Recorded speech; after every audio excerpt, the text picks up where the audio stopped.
ಬಿಜೆಪಿಯಿಂದ ಶಾಸಕ ಬಸನಗೌಡ ಯತ್ನಾಳ್ ಅವ್ರನ್ನ 6 ವರ್ಷಗಳ ಕಾಲ ಉಚ್ಚಾಟನೆಯನ್ನು ಮಾಡಲಾಗಿರ್ತಕ್ಕಂಥದ್ದು. ಈಗ ಹೊಸ ಪಕ್ಷವನ್ನು ಕಟ್ತೀನಿ ಅನ್ನುವಂಥ ಒಂದು ನಿರ್ಧಾರಕ್ಕೆ ಯತ್ನಾಳ್ ಅವರು ಘೋಷಣೆಯನ್ನು ಮಾಡಿರ್ತಕ್ಕಂಥದ್ದು. ಇದ್ರ ಬಗ್ಗೆ ಮಾತನಾಡಲಿಕ್ಕೆ ನಮ್ಮ ಜೊತೆ ಮಾಜಿ ಶಾಸಕರಾದಂಥ ಎಸ್ ಪಾಟೀಲ್ ನಡಹಳ್ಳಿ ಅವರಿದ್ದಾರೆ. ಅವ್ರನ್ನ ಮಾತಾಡಿಸ್ತಾ ಹೋಗ್ತೀನಿ. ಸರ್, ಯತ್ನಾಳ್ ಅವರ ನಡೆಯನ್ನು ನೋಡೋರು ನಿಮ್ಗೆ ಏನು ಅನ್ನಿಸ್ತಿದೆ ಸರ್? ಅದು ಈಗ ಆಲ್ರೆಡಿ ಬಿಲ ಸೇರ್ಕೊಂಡಾಗಿದೆ. ಯತ್ನಾಳ್ನ ಅವರ ಒಂದು ಉಚ್ಚಾಟನೆ ಆದಮೇಲೆ ಅವ್ರ ಅಂತ್ಯ ಮುಗೀತಲ್ಲಿಗೆ. ಯಾಕಂದರೆ ಸನ್ಮಾನ್ಯ ಯಡಿಯೂರಪ್ಪರಿಂದ ರಾಜಕಾರಣಕ್ಕೆ ಅವರು ಮತ್ತೆ ಬಂದಿರತಕ್ಕಂಥದ್ದು.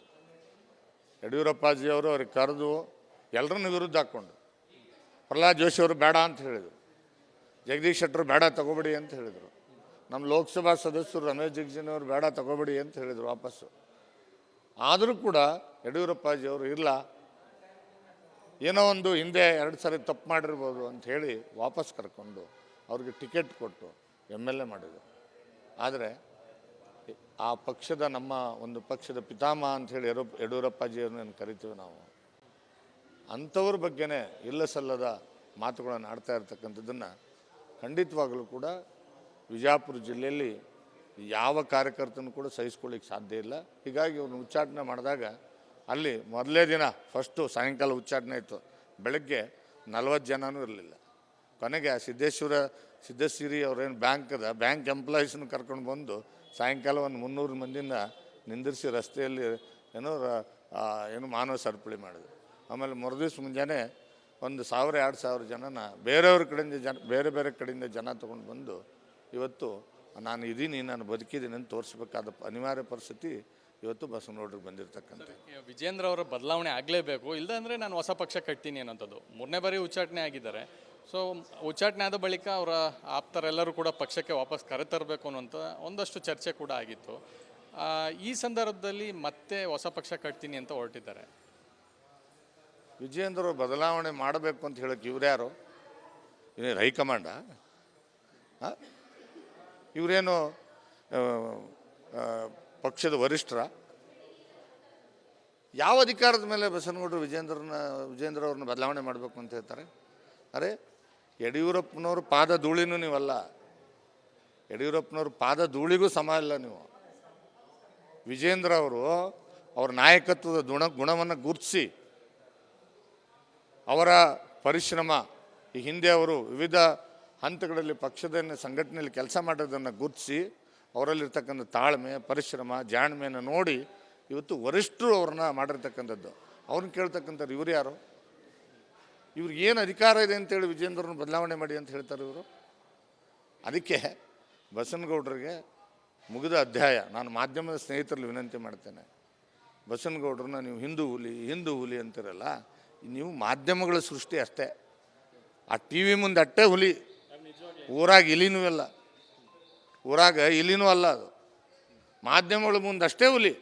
ಬೇಕಾದ್ರೆ ನೀವು ಕ್ಯಾಮ್ರಾ ತೆಗೆದುಬಿಡಿ, ಕ್ಯಾಮ್ರಾ ನೀನು ತೆಗೆದುಬಿಡಿ, ಮುಗಿದೋಯ್ತು. ಜೀರೋ, ಗ್ರೌಂಡಲ್ಲಿ ಏನೂ ಇಲ್ಲ. ಮೊನ್ನೆ ರಾಜೀನಾಮೆ ಕೊಟ್ಟಾಗ ನೀವೆಲ್ಲ ಮಾಧ್ಯಮ ತೋರಿಸ್ತದೆ, 174 ಜನ ಏನೋ 174 ಜನ ಪದಾಧಿಕಾರಿಗಳು ರಾಜೀನಾಮೆ ಕೊಟ್ಬಿಟ್ರು. ಸಾಮೂಹಿಕವಾಗಿ ರಾಜೀನಾಮೆ ಕೊಟ್ಟರೆ ಇಬ್ಬರು ಕೊಟ್ಟಿರೋದು, ಇಬ್ಬರು. ನಾನು ಬಿಜಾಪುರದಲ್ಲೇ ಇದ್ದೆ 4 ದಿವಸ, ಇವತ್ತು ಬಂದಿದ್ದೀನಿ ಬೆಂಗಳೂರಿಗೆ. ಸರ್, ಈಗ ಬಿಜಾಪುರದಲ್ಲಿ ಯತ್ನಾಳ್ ಅವ್ರನ್ನ ಹೊರತುಪಡಿಸಿದ್ರೆ ಯಾರಿದ್ದಾರೆ? ಏನು ಮಾಡ್ತೀರಾ? ನಿಮ್ಮ ಶಕ್ತಿ ಏನು? BJPಯಿಂದ ಏನು ತೋರಿಸ್ತೀರಾ? ನೋಡ್ರಿ, ಬಿಜಾಪುರದಲ್ಲಿ ಯತ್ನಾಳ್ ವಿರುದ್ಧ ಫಸ್ಟು ರಾಜಕಾರಣಕ್ಕೆ ಬಂದಾಗ ನಾನು ಗೆದ್ದಿರೋದು, ಗಮನದಾಗಿರಲಿ. ಬಸನಗೌಡ ಪಾಟೀಲ್ ಯತ್ನಾಳ್ ನನ್ನ ವಿರುದ್ಧ 32,800 ಚಿಲ್ಲರೆ ಮತಗಳಿಂದ ಸೋತಿದ್ದು. ಅವತ್ತು ಇದೇ ರೀತಿ ಮಾತಾಡ್ತಿದ್ರು ಅವರು. ಯಡಿಯೂರಪ್ಪನವ್ರು ಮುಖ್ಯಮಂತ್ರಿ ಇಲ್ಲ, ನಾನೇ ಮುಖ್ಯಮಂತ್ರಿ ಕ್ಯಾಂಡಿಡೇಟ್ ಅಂತಿದ್ರು. ಅವಾಗ ಇನ್ಫ್ಯಾಕ್ಟು ಯಡಿಯೂರಪ್ಪಾಜಿಯವ್ರ ಪರವಾಗಿ ಸಿಂಪತಿ ಇತ್ತು. ಅವಾಗ ನಾನು ಕಾಂಗ್ರೆಸ್ಸಿಂದ ನಿಂತೆ ಹೋಗಿ, ನಾನು ಅಖಿಲ ಭಾರತ ವಿದ್ಯಾರ್ಥಿ ಪರಿಷತ್ತಿಂದ ಬಂದಿರೋನು. ನಾನು ಪ್ರತಿ ವಾರ ಸಂಘದ ಶಾಲೆಯಲ್ಲಿ ನಾನು ಕಲಿತು ಬೆಳೆದಿರೋನು ಧಾರವಾಡದಲ್ಲಿ. ಆದರೆ ಬಸನಗೌಡರು ಇದೇ ರೀತಿ ಮಾತಾಡಿದ್ದಕ್ಕೆ ನಾನು ದೇವರಿಪ್ಪರಿಗೆ ಅವತ್ತು ಸವಾಲಾಗಿ ನಿಂತ್ಕೊಂಡಿದ್ದೆ. ಯಡಿಯೂರಪ್ಪಾಜಿಯವ್ರ ಕರೆದು ನಾನು ಟಿಕೆಟ್ ಕೊಡ್ತೀನಿ ಅಂದರು. ಆದರೆ ಯಾವಾಗ ಬಸನಗೌಡರು ಈ ಒಂದು ಹಂಗನಿಂದ ಮಾತಾಡ್ತಾ ಇದ್ದರು, ಅವಾಗ ನಾನು ದೇವರಿಪ್ಪರಿಗೆ ಚುನಾವಣೆಗೆ ನಿಂತೆ ಅವ್ರ ವಿರುದ್ಧ ಕಾಂಗ್ರೆಸ್ಸಿಂದ. ನನ್ನ ಕ್ಷೇತ್ರ ಮುದ್ದೇಬೇಡ, ಅದು ಅಲ್ಲಿಗೆ ಹೋಗಿ ನಿಂತ್ಕೊಂಡೆ. ಅವತ್ತು ಆ BJP ಗಾಳಿನಲ್ಲಿ ಅವ್ರು ಸೋತರು ನನ್ನ ವಿರುದ್ಧ. ಯಾಕೆ ಗೊತ್ತಾ? ಇದೇ ದುರಂಕಾರದ ಮಾತುಗಳಿಂದ. ಇವತ್ತು ಅಷ್ಟೇ ಅವ್ರ ರಾಜಕೀಯ ಭವಿಷ್ಯ ಹಾಳು ಮಾಡ್ಕೊಂತಿದ್ರೆ ಅದಕ್ಕೆ ಕಾರಣ ಅವ್ರ ನಾಲ್ಗೆನೇ ವಿನ ಯಡಿಯೂರಪ್ಪಾಜಿಯವರಲ್ಲ, ಮತ್ತು ವಿಜೇಂದ್ರರಾಜೂ ಅಲ್ಲ. ಆಮೇಲೆ ಒಂದು ಮಾತು ಹೇಳ್ತೇನೆ, ಬಿಜಾಪುರದಲ್ಲಿ ಅವನು ಹುಲಿನೂ ಅಲ್ಲ ಇಲಿನೂ ಅಲ್ಲ. ನಮ್ಮ ಶಕ್ತಿ ಪ್ರದರ್ಶನ ನಾವು ಎಷ್ಟೋ ಸಾರಿ ಮಾಡಿದ್ದೀವಿ. ಮೊನ್ನೆ ಲೋಕಸಭಾ ಚುನಾವಣೆಯಲ್ಲಿ 8 ವಿಧಾನಸಭಾ ಕ್ಷೇತ್ರದಲ್ಲಿ ಸೋತಿರೋ 7 ಕ್ಷೇತ್ರದಲ್ಲಿ ನಾವು BJP ಲೀಡ್ ಕೊಟ್ವಿ. ಮತ್ತು ಅವ್ರ ಕ್ಷೇತ್ರದಲ್ಲಿ ಏಕೈಕ ಶಾಸಕರು ಇದ್ರಲ್ಲಪ್ಪ, ಅಲ್ಲೇ ಯಾಕೆ 10,000 ಕಾಂಗ್ರೆಸ್ಸಿಗೆ ಲೀಡ್ ಬಂತು? 10,000 ಕಾಂಗ್ರೆಸ್ಗೆ ಯಾಕೆ ಲೀಡ್ ಬಂತು? ಆಮೇಲೆ ಇವರು ಅಡ್ಜಸ್ಟ್ಮೆಂಟ್ ರಾಜಕಾರಣದ ಬಗ್ಗೆ ಮಾತಾಡ್ತಾರೆ. ಬೆಳಗ್ಗೆ ಎದ್ರೆ ಕಾಂಗ್ರೆಸ್ನವ್ರ ಜೊತೆಗೆ ಅಡ್ಜಸ್ಟ್ಮೆಂಟ್ ಮಾಡ್ಕೊಂಡು ರಾಜಕಾರಣ ಮಾಡ್ತಾ ಇರೋರು ಯಾರು ಬಿಜಾಪುರ ಜಿಲ್ಲೆಯಲ್ಲಿ? ಬಸನಗೌಡ್ರೆ, ಯಾರು ಅಡ್ಜಸ್ಟ್ಮೆಂಟ್ ಮಾಡ್ತಾ ಇರೋರು? ಪ್ರತಿ ಕ್ಷೇತ್ರದಲ್ಲಿ BJP ವಿರುದ್ಧ ಚುನಾವಣೆಯಲ್ಲಿ ಯಾರೇ ನಿಂತಿರು ನಮ್ಮ ಎಲ್ಲರ ವಿರುದ್ಧನೂ ರಾಜಕಾರಣ ಕಾಂಗ್ರೆಸ್ ಜೊತೆ ಕೈ ಜೋಡಿಸಿ ಕೆಲಸ ಮಾಡ್ತಿರ್ತಕ್ಕಂಥವ್ರು. ಹೇಳ್ಬೇಕಾ? ಕೊಡಬೇಕಾ ದಾಖಲಾತಿಗಳನ್ನು?